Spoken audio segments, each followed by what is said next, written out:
Hello everyone, welcome back to my channel. আশা করি সবাই খুব ভালো আছো, আর আমিও খুব ভালোই আছি। সেটা নিশ্চয়ই তোমরা দেখেই বুঝতে পারছো, কারণ আমি দাঁত বের করে হাসছি।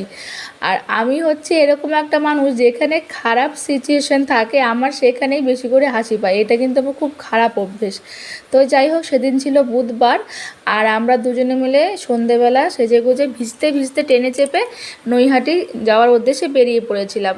আসলে এখানে তো এখন বর্ষাকাল চলছে, মানে রোজ দিন এক টানা বৃষ্টি হচ্ছে, আর ভালো লাগছে না এরকম। তো আমি প্রথম নৈহাটি যাচ্ছিলাম। আমি আগে আর কখনো যাইনি নৈহাটি। ওই আমাদের কাঁচরাপাড়া থেকে দুটো স্টেশন পরেই হচ্ছে নৈহাটি। নৈহাটি যাওয়ার একটা স্পেশাল কারণও ছিল। আমাদের কাঁচরাপাড়াতে তো এখানে শ্রীলেদার্স নেই। তো আমাকে বোন বলেছিল যে দিদি তুই যে বাড়িতে আসবি, তো আমার জন্য একটা ভালো ব্যাগ নিয়ে আসিস শ্রীলেদার্স থেকে। তো আমাদের জলপাইগুড়িতে তো শ্রীলেদার্সের আউটলেট নেই, শিলিগুড়িতে আছে। ওই জন্য গেছিলাম দেখতে। তো গিয়ে তো কোনো কাজ হলো না। আমি ওকে দেখিয়েছিলাম, তো ওর কোনোটাই পছন্দ হয়নি। আর নৈহাটি শ্রীলেদার্সের স্টোরটা খুব বেশি বড় নয়, একটু ছোটোই। মানে আমাদের ধর্মতলাতে যেটা আছে সেটা কিন্তু অনেক বড় স্টোরটা, এটা ছোট। তো যাই হোক, ওর জন্য তো কিছু পছন্দ হলো না, ও নিল না কিছু। আর আমি হাজবেন্ডকে বললাম তুই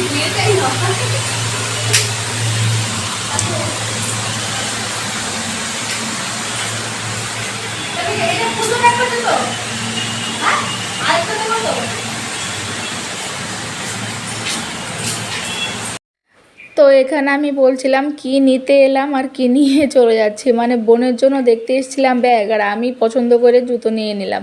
এরকমই হয়, আমি যেখানেই যাই না কিছু কিছু না কিছু কিনে আনি। এটা কিন্তু খুব খারাপ অভ্যেস। তো যাই হোক, নৈহাটি এখানে বিখ্যাত হচ্ছে মোগলাই পরোটা। ও নাকি ছোটোবেলায় এখানে খেত, খুব বিখ্যাত নাকি মোগলাই পরোটা। তারপর আমিও খেয়ে দেখলাম, হ্যাঁ আসলেই খুব স্বাদ। এখানকার মোগলাই পরোটাগুলো না আমরা জলপাইগুড়ির মোগলাই পরোটার মতো না, একটু অন্যরকম টেস্ট। এখানে মোগলাই পরোটা স্বাদ বেশি। তারপরে আমরা খেয়ে দিয়ে এখানে আবার চলে গেলাম স্টেশনে। তো তখন রাত প্রায় ওই 10টা নাগাদ বাজে। তো তারপর এখানটায় একটা কাকু ওই মৌসম্বি লেবু বিক্রি করছিল, তো সেখান থেকে আমরা 50 টাকায় 10টা লেবু নিয়ে নিলাম। তারপরে চলে এলাম আমরা এই তো প্ল্যাটফর্মে। কিছুক্ষণ মানে কয়েক মিনিট বাদেই ট্রেন আসছিল। তো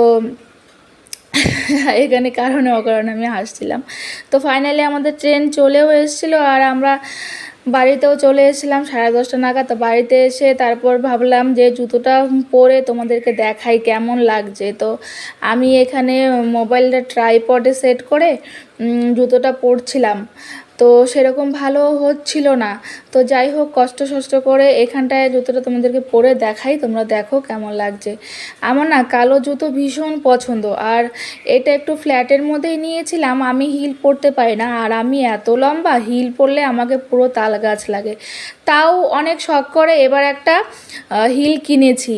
কেনার পর আমি আর পরতে পারি না, মনে হচ্ছে আমি কতটা উঁচুতে উঠে গেছি, মনে হচ্ছে আমি আকাশে উঠে গেছি। আমার জন্য ফ্ল্যাটই ঠিক আছে। আমি বেশিরভাগ পামশু আর এরকম ফ্ল্যাট জুতোই পরি।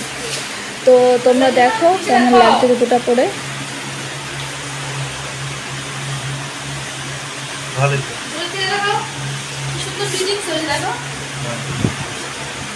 কালো জুতোই ভালো লাগে পায়ে বেশি। এবার আমি হেঁটে আসি।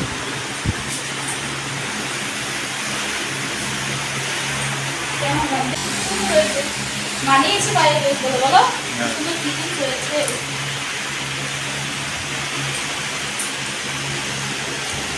তাহলে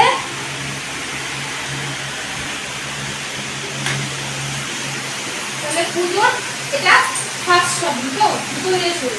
হ্যাঁ, আর দুটো কিনবো তো না, তুমি আজকেই বলেছিলে বলো আর দুটো নিয়ে নাও। আমি দেখলাম যে তোমার পয়সাটা নষ্ট হয়ে যাবে,